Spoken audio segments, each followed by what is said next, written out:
is Zach Gumper. I am a field engineer for an industrial construction company, and I have been doing it for about 3 years. How did you first become interested in your career?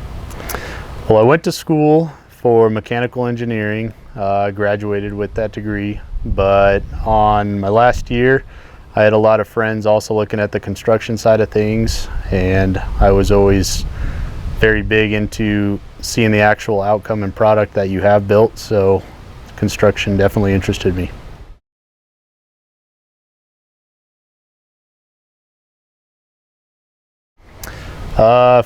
The path I took, I went to a 4-year college, got a degree in mechanical engineering.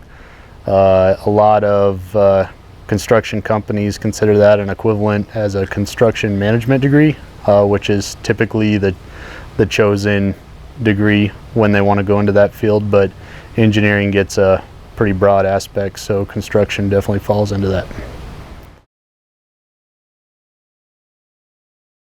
Beneficial personality traits to this career: you definitely need to be a problem solver. Every single project isn't the same. There's multiple ways you could go about and find a solution to the problem. You're dealing with people on an everyday basis, whether that's your own co-workers in the office or in the field, employees that are new hires or continued or long-term employees, and as well as subcontractors, because you're dealing with everybody throughout the day to make things happen.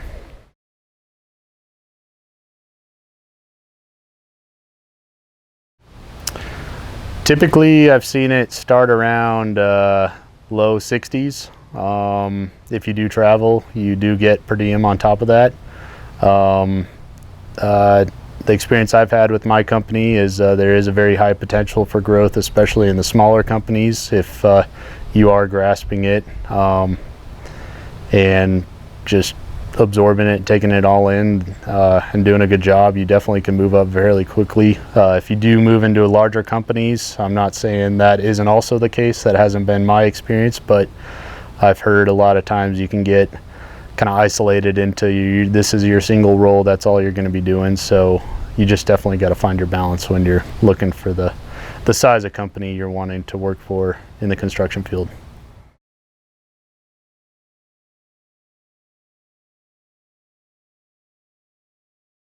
Work environment can definitely change between project to project. I've been on, I think, 4 projects now. Every single one of them have been different. Bigger projects, you're definitely going to be in a larger office complex, have multiple field engineers, project managers, superintendents of whatever craft is working on the project. But when you're on the smaller projects, everybody be crammed into a single wide ground level office container in Cheyenne, Wyoming, where it's freezing cold. So you get all different kinds of scenarios. I typically work a minimum of 50 hours a week, 5 days a week, 10-hour days. Definitely at times you are expected to stay over and finish out the day, so at times it can be much more than that. But since I am a salaried employee, that's kind of the general minimum that you do follow.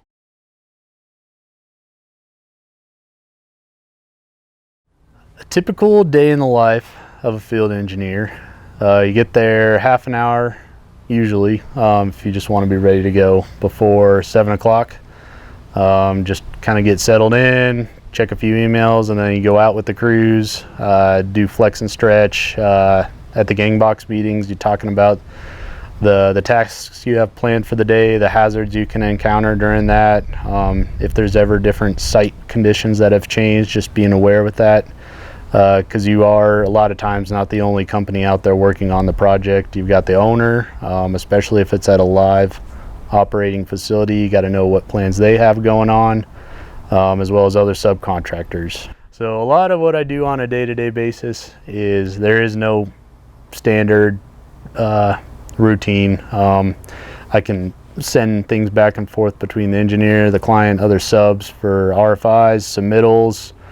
Do a lot of forecasting, project controls management, which is measuring the productivity of crews by quantity-based tracking, seeing how fast we're putting in stuff compared to how many hours we have on the project. Just taking care of general issues, making sure equipment we need to do the job is getting to site, materials as well, doing a lot of that kind of ordering, just helping support the project in any way, shape, or form.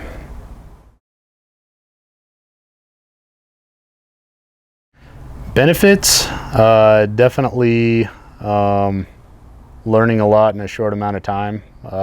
You're not stuck in one place doing the same thing, at least from my experience. Every project's different.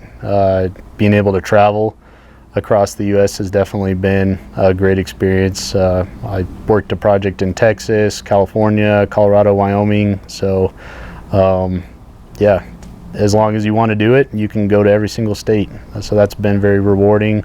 The people you meet along the way, their backgrounds, just being able to work with people has been a very great benefit in my industry. Just knowing how you can handle certain situations and how other people are bad at handling certain situations and being able to respond to that. So downfalls, hard things that come across are just sometimes difficult projects, always just constantly hitting roadblocks, but that's part of your job, is constantly figuring out solutions.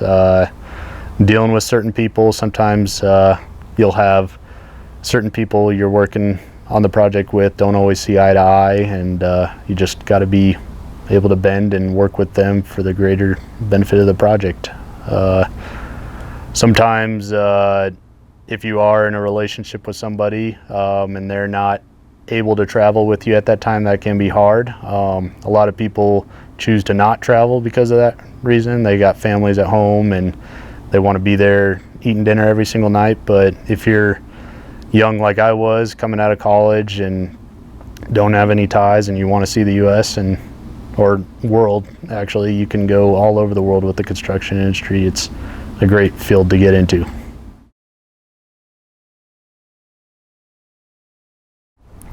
I think this career is compatible with the family lifestyle if your family is down for that lifestyle. So I got married 2 years ago and had started traveling a year before that, so she was aware of what it takes and she was down with it. She definitely had to sacrifice a lot with her career, kind of uprooting that and finding something brand new on the next project we were out there. And so your family, if you do have one, definitely needs to be on the same page as you, and that's your all's plan together on making that decision. So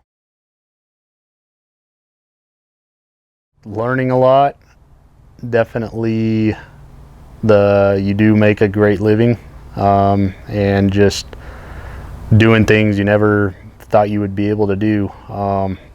I went to school for engineering. I didn't really want to sit at a desk all day in front of a computer, so when I'm not bogged down with paperwork and stuff like that, I'm out in the field looking at what the guys and girls, or guys and gals, are installing, just seeing what was on a piece of paper that an engineer designed actually come to life in a plant or existing facility that we're building for our customers.